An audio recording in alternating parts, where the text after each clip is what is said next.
Thank you. Also new tonight at 10, controversy over what to do with an empty lot across from Lambeau Field. That lot's been empty now for nearly 8 years after several buildings had been demolished there.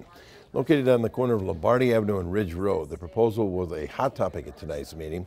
Those who live near the site taking a stand against the zoning request that would make way for 3 new buildings. Those buildings include commercial, retail, and office spaces, a new apartment building, as well as an 8-unit condo building. Height and scale are not only incongruent with the surrounding lower profile homes, but also with other commercial properties in the vicinity. I would love for my friends and family not to have to go to Stadium View, standing room only, because we get their first quarter.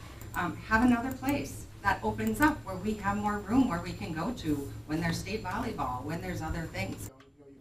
Planning Commission voted unanimously to approve those requests. The proposal now goes to the full City Council, who will make their final decision sometime next week. Today, in court.